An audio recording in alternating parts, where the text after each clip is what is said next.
Classmate ko, Dr. Giselle Herbacio, long time no see. Sabay kami nag-cardiology training sa PGH. Matagal na. Pero si Dr. Giselle, expert niya, cardiologist na, nag-aral pa siya ng electrophysiology. Diba? Ibig sabihin yung kuryente ng puso. So, Dr. Giselle, kamusta sa mga natin? Nakikinig?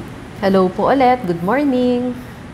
Sinabi ko nga, intermed to, ang med school niya hindi 10 years. Kung mga genius, 7 years lang. Paano mo ginawa yun? No? Pre-med mo, 2 years lang. 2 years yung pre-med. Pero hindi to para sa genius, para sa nerd to. Para sa yun nerd. Sa mga aral ng aral. Oo, pag siya ang guest, nakita mo kanina nga, ang dami nanonood. Anyway, kahit gaano kalalim ang tanong nyo sa puso, kaya niya sagutin. Siya rin taga-lecture here and abroad. So, heart failure. Maraming mahina ang puso, lumalaki ang puso, nasasabihan na makapal ang puso by X-ray, by ECG. Ano ba tong malaking puso? Well, heart failure, parang nakakatakot pakinggan, no? Pero sa tingin ko, dapat talaga seryosohin. Kasi ang ibig sabihin lang naman ng heart failure, hindi na natutugunan ng puso yung pangangailangan ng katawan. And ang pinaka-common po na sintomas is hinihingal o hinahapo yung pasyente.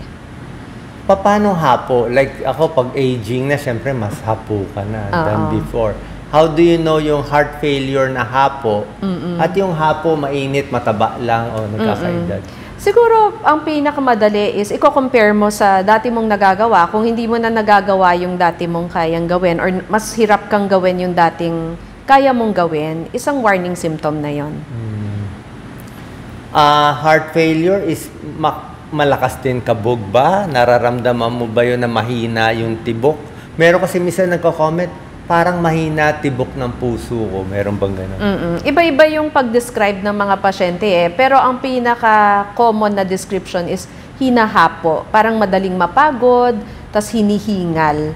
Pero meron rin ibang gano'n yung description na parang kulang yung hangin o kaya parang mabagal yung tibok. Minsan ganun yung pagkakadescribe. Or nauupos na kandila. Correct. May ganun sila sinasabi. Correct. Lagi. Kasi pag sobrang hina ng puso, bumabagsak yung blood pressure So talagang kulang na kulang yung daloy ng dugo sa buong katawan. So usually hindi na sila high blood? Nalo-low blood sila? Oo, pagka mahinang-mahina, low blood na. Nalo-low blood na? Oo, yung high blood, hindi yun usually nakikita. Marami tayo nakikitang patients na nasasabihan may cardiomegaly sa ECG o sa X-ray, pero pagtingin naman natin, wala. Marami nagwo-worry, nasabihan daw sila malaki puso ng primary doctor. I think tama ka doon, Batch. Kasi yung cardiomegaly sa X-ray, napaka-common po niya na finding. Pero pag pina-2D echo po natin, which is yung ultrasound ng puso, hindi naman. So, huwag ka agad matakot pag nakita to sa X-ray. Pero of course, kailangan ipa-check. Bakit nila binabasa madalas cardiomegaly mo? Because, kasi yung X-ray parang 2D, two-dimensional image lang siya. So, depende sa paghinga. Yung paghinga mo habang ginawa yung X-ray, depende sa shape ng katawan, sa shape ng ribs, pwedeng magkamali. So, wag matakot pag sinabi malaki ang puso sa X-ray. Yung AA, atherosclerotic aorta, matatakot na ba sila? Hindi. Barado na ba yung artery? Hindi. Yung aorta po kasi yun yung malaking ugat na galing sa puso. Lahat naman tayo talagang habang umiidad, nagkakaroon ng deposit ng calcium. So, kunyari, nagkaroon ng deposition ng cholesterol dun sa aorta, at dumikit dun yung calcium, makikita na po yun sa X-ray. Pero hindi po yun nangangahulugan na barado na. By 55, 60, parang meron na. No? Oo. Maraming okay naman na pasyente na may gano'n na reading. Pag sa ECG, siya yung expert sa ECG, tsaka sa mga pacemaker. Pag sa ECG, nasabihan, lumalaki ang puso. Oo. Ilang percent tama? I think pag mas mahigit ka sa 40 years old, tapos nakita sa ECG na malaki yung puso, mas accurate yon kumpara sa X-ray. Ibig sabihin, kasi ang mini-measure sa ECG is yung laki ng yung mga waveform doon. Lumalaki yon pag malaki yung puso. Pero just the same, kailangan pa rin pong ma-2D echo para ma-confirm. So 2D echo pinakamaganda. Yes, yun yung parang widely available na pwede na rin natin sabihin na gold standard Okay. ng heart enlargement. So pag humihina yung puso, pati ba yung heartbeat usually bumibilis o bumabagal? Sa una, bibilis kasi babawi eh. Parang yun yung paraan ng puso na makahabol sa kahinaan ng puso. So, bibilis yung tibok ng puso. Pero syempre, pag towards the end, pag medyo agaw buhay na, yun, pabagal na yun. Ano yung mga risk factors? Bakit ba humihina ang puso? Siguro enumerate natin yung mga bad habits ng kababayan natin. Yes. So, meron tinatawag na coronary artery risk factors. Kasi yung coronary arteries, yun po yung ugat ng puso na nagsusupply ng dugo sa puso. Ano yung mga factors na pwedeng mag-promote na magbara to? Well, of course, first of all, edad, no? Habang umiidad tayo, lumalaki yung chance ng magbara. Pero other than that, kung meron po kayong high blood, diabetes, high cholesterol, very important po yung paninigarilyo. Paninigarilyo, isa yan sa biggest risk factor. Tsaka diabetes, no? Pag meron ka isa o dalawa sa mga to, tumataas yung tsansa. And then family history, minsan tumatakbo siya sa ilang pamilya. Sa cholesterol, gaano kasama, gaano kataas, or not so? Well, sa tingin ko yung sa cholesterol, depende po yun sa sitwasyon ninyo. Kunyari, dati ka nang nagka-heart attack, or dati nang may bara, yung LDL, yun po yung bad cholesterol. Makikita po sa lipid profile yung LDL. So, doon sa dating guideline, dapat less than 100 pag meron ka ng dating sakit sa puso. Pero kunyari, relatively healthier ka pa, wala ka pang dating sakit sa puso, 130 po yung ginagamit na cut-off. And yung cut-off po na kailangan magamot na is LDL na 170 pataas. Okay. Maraming anemic very high ang anemia sa Pilipino, Giselle. I think 40% sa... So, ano contribution ng anemia sa palpitation, heart failure, meron ba? Yung anemia sa tingin ko, unang-una marker siya na meron kang chronic na sakit, no? So, yung mga taong anemic, hindi naman necessarily sa puso lang, pwedeng may problem sa bato, pwedeng may problem sa atay. On the other hand, kunyari, meron ka ng sakit sa puso at anemic ka, dumodoble ang trabaho ng puso kasi yung nagpapapula po sa dugo, which is yung hemoglobin, yun yung nagdadala ng oxygen sa tissue sa katawan. So, pag kulang yung nagdadala ng tissue sa katawan, syempre, doble po ang trabaho ng puso. Naka-ferrous sulfate lang daw siya. Okay lang yun. Walang, sa ano bang mga ko, vitamins? And, hindi, yung anemia, kailangan siniseryoso po yan. Kailangan alamin bakit po kayo anemic. Unang-una, pwede pong examinin yung dumi. Minsan, dahil sa sobrang stress natin, di natin alam, nagkakaroon na pala tayo ng stress, gastritis, kung saan pwedeng may nagdudugo dun sa sikmura, pumupunta sa dumi, kaya nagiging anemic. Isa pang common, iron deficiency. Sa tingin ko, masyadong ma-carbs kasi yung diet na natin, mga Filipino, kulang sa fish, kulang sa meat, sa healthy meat, and kulang sa yero. Kaya marami pong may iron deficiency, anemia. Tapos isa pa, yung mga parasites, di ba? Kunyari, nagkakaroon ng bulate sa mga bata, pwede po yun makadagdag sa anemia. And then meron pong tinatawag na anemia of chronic illness. Yun na yung, halimbawa, may chronic kidney disease ka, pwedeng may anemia, or may heart failure ka, pwedeng may anemia. Sinabi ko sa'yo, expert di ba? Parang computer, naka-algorithm. Giselle, pag physical exam, sinusulat ko yung mga questions nila habang dumadaan.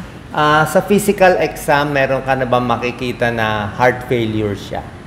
Maputla, mahina pulse, meron ba? Yes. Something? Usually makikita mo parang maputla, mabilis yung paghinga, tapos matataba yung mga ugat dito sa lieg.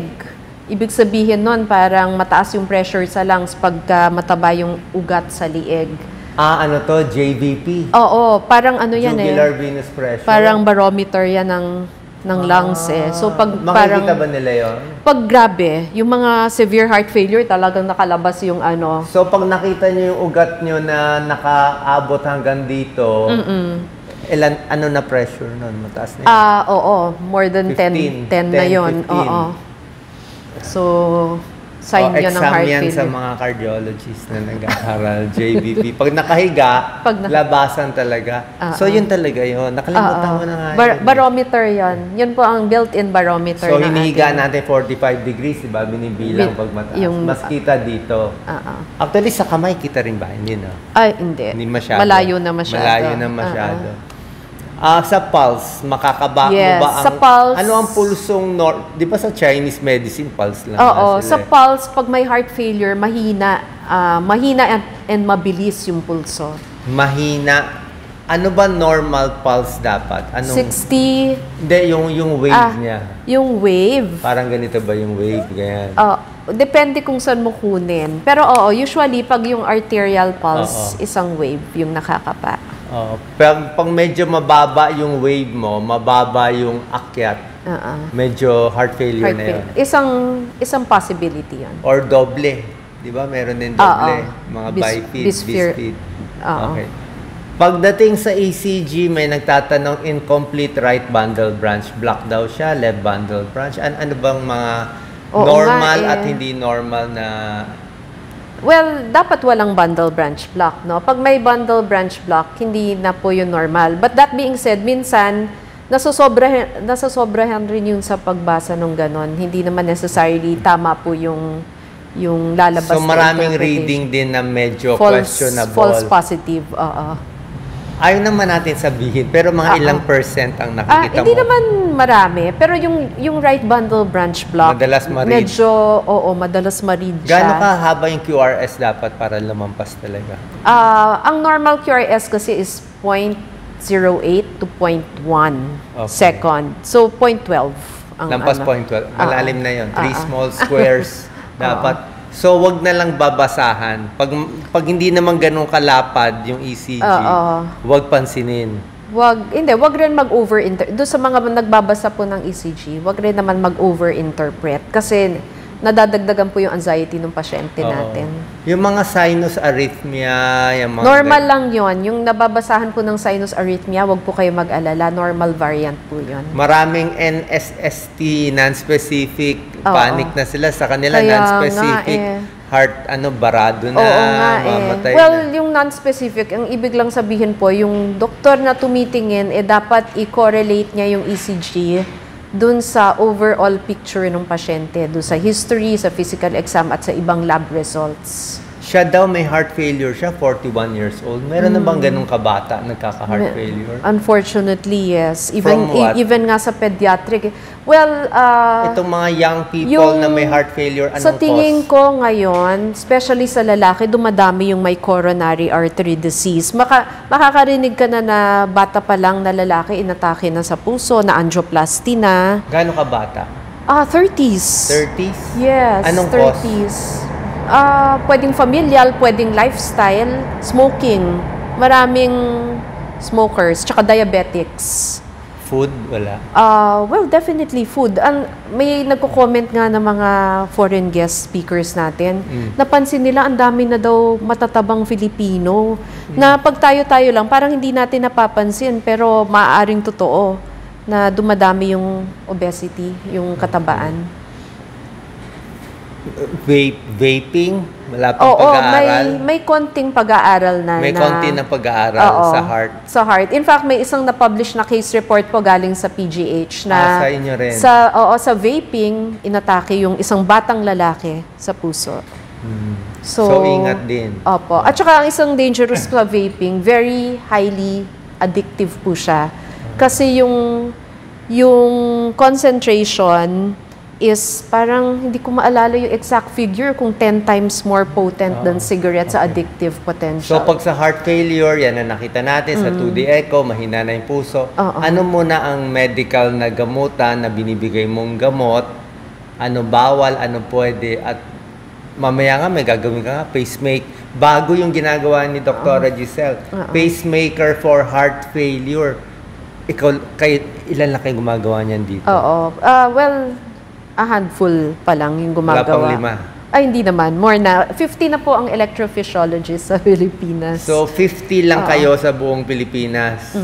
Kaming mga cardiologists na 2,000. Yung sa heart failure, ang cornerstone po sa lifestyle, bawal po yung maalat.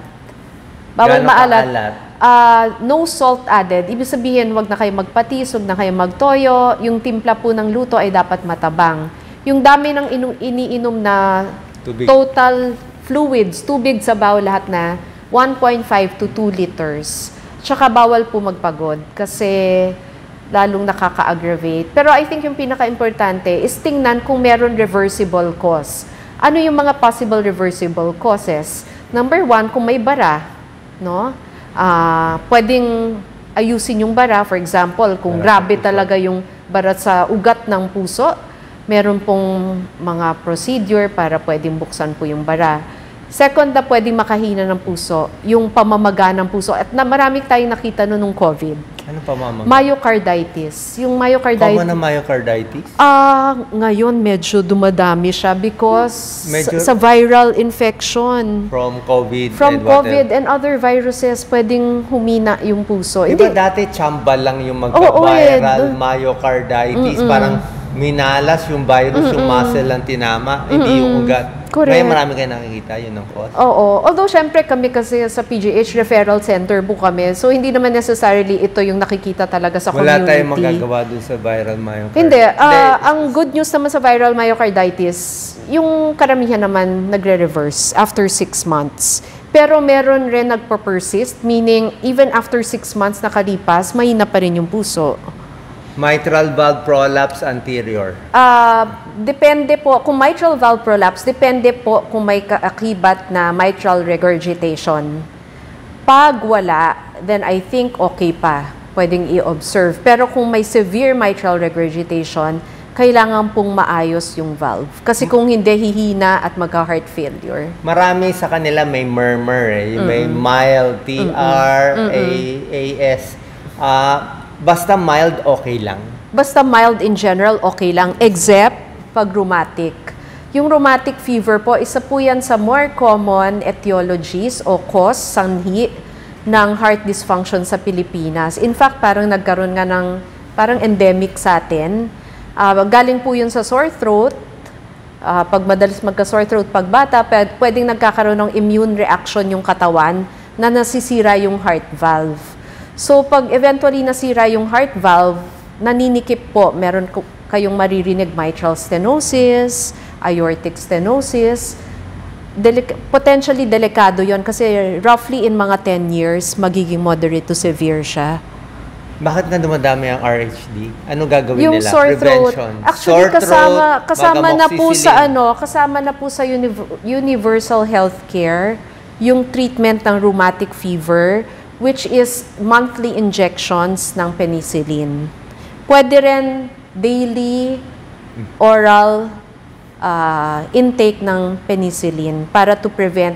Pero ang pinaka, I think, factor na is kasi pagka, let's say marami kayong kasamang bata sa bahay, and then pasa-pasa yung streptococcus infection causing sore throat, yun na po yung nagiging setting na nagkakaroon ng possible rheumatic fever. So, pag mahirap nga, syempre. kaya nga hindi, pero kaya nga maganda na nasama siya talaga sa universal healthcare kasi it's really a public health concern. Delikado daw ba yung may right bundle branch plaque?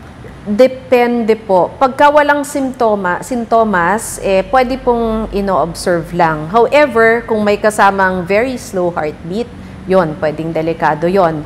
O kaya kung nawawala ng malay, yon pwedeng delikado yon. Pero karamihan po ng right bundle branch block ay pwedeng i-observe. So, mas safe yung right bundle branch block. Mas ayaw natin yung left. Oo, mas delikado yung left bundle branch block kasi yung left ventricle, yung kaliwang bahagi ng puso, ay yung mas importanteng bahagi ng puso. Kaya pag nagkaroon na ng left bundle branch block, mas seryoso po ang implication noon. Okay. May nagsabi ang gamot niya sa heart failure, carvedilol, losartan, spironolactone. Meron po Para tayong... saan yun? Tama ba lahat yun? Opo. meron tayong mga sinusunod na clinical practice guidelines. And even tayo sa Philippines, meron na po tayong DOH-led and kasama rin po yung Philippine Heart Center and Philippine General Hospital sa pag-develop ng heart failure guidelines. Nasa internet na po siya. It's for general physicians practicing in the community. So doon naka-enumerate lahat ng mga proven na gamot. Kasama na doon ang yung Entresto po. Yung Entresto medyo may kamahalan. Ito yung sa mga pinakabago. sa mga government hospitals, ano Entresto? meron siyang cheaper equivalent, parang generic, Vimada yung pangalan. Yung Entresto po ay isang gamot na parang ina-unload niya yung puso. Pero higit doon, nakita sa malalaking pag-aaral, pinapahaba niya yung buhay ng taong may heart failure. So, under anong class? ARNI. Ito yung generic. Angiotensin receptor, neprilysin inhibitor. Bago Ang generic siya. niya is valsartan, ano nga yun? And something else. Valsartan, nakalimutan ko yung Basta ang brand niya ito, Entresto. So, bago to, hindi siya losartan, hindi siya mas magaling siya sa enalapril. Mas magaling din sa losartan. Mas magaling sa losartan. Bagong-bago. Mga 5 years ago. So, yun na binibigay ngayon ng mga cardio. Yun ang nasa guideline. Maganda ng pag-aaral. Very, very. Parang in fact, ang tingin sa kanya, para siyang wonder drug of heart failure. Kaya lang medyo mahal. Kaya yung magpapatingin po sa mga DOH hospital, meron pong Vimada. Yun po ang parang half Mas the mura. price lang. Half the price lang. Vimada. Vymada. Kita nyo, ang galing ng expert natin. Mas Vimada. marami pang alam kaysa sa akin. Vimada, Entresto. Ito yung mga bago. Yan yung, Bukod sa Pero, mga carvedilol, correct. Lasix, Yung dati na carvedilol, mga luma, may bago pang aldactone, yung spironolactone, proven rin yun. Tapos meron na rin yung empagliflozin or Jardiance na ginagamit rin po, part rin po siya ng management ng heart failure. Ano nga ulit yun? Dati siyang medicine for diabetes, empagliflozin. Ang mechanism of action niya, iihi mo yung asukal, sasama yung tubig. So parang diuretic siya. Pero ang benefit, niya? empagliflozin. Empagliflozin. So parang pang diabetes siya, pero pwede na siya pang heart failure. Yes. Ano pa yung final question? Ano yung danger sa heart failure? Minsan nakikita ko, umu-okay sila, lumalakas, tapos ginaganahan yung pasyente, bigla-bigla na lang may ginawa na heart attack. Di ba laging ganon? Yeah. Parang gumanday pakiramdam sa gamot, hininto o bumalik sa dati, tapos biglang... Kasi, Willie, yung puso parang very adaptable eh. Meron siyang tinatawag na compensation. Kaya niya mag-adapt. Pero pag naubos yung compensation na yon, pwedeng bigla ka na lang mamatay. Pwedeng parang pump failure. Kumbaga, hindi na kaya ng bomba ng puso na bumomba further, titigil siya. Or pwedeng mag-develop ng other serious complications like arrhythmia. Arrhythmia means parang irregular or very, very fast heartbeat, and that will lead to sudden cardiac death. Magko-collapse ka rin nun and matutuluyan pag hindi naagapan. So, paano mo malalaman yung puso mo nagko-compensate na lang pala? At parang nasa last stage na siya nagko-compensate, pero hirap na pala siya. How would you know? Hindi, kaya nga pag una pa lang nagkaroon ng sintomas na hinihingal, hinahapo, medyo hindi mo na nagagawa yung dati mong activities, kailangan maagapan. And even before magka-symptoms, dapat actually tayo lahat may annual check-up. Kasi may mga ibang may mga ibang kondisyon na by the time magka-sintomas, late na. So yun yung importance naman na health, ang tawag namin is health-seeking behavior. Kailangan ikaw mismo, paglalaban mo yung kalusugan mo, alagaan mo yung sarili mo at yung puso mo. Okay, so si Dr. Giselle, nasa PGH din siya, pero nasa St. Luke's Global and Manila Doctors Hospital. Final words? Well, first, thank you. Na-miss ka namin, batch. And congratulations sa inyo ni Doc Lisa sa program ninyo. Sa mga nakikinig, thank you po sa pag-spend ninyo ng time. Sana po nakapag-impart tayo ng konting kaalaman, konting kalinawan sa mga issue sa puso. Hindi madali pag issue sa puso kasi yung puso, isa yan or baka yan nga ang pinaka-importanting organ sa katawan. Parang yan yung nagli-lead sa buong katawan natin. Pag nagloko yan, sunod-sunod na yung mga komplikasyon. Kaya ang mga message ko are, well, number one, prevention is better than cure, no? Mas okay na maagapan. Mas okay na every year magpa-check up tayo. Tapos second, healthy lifestyle is golden.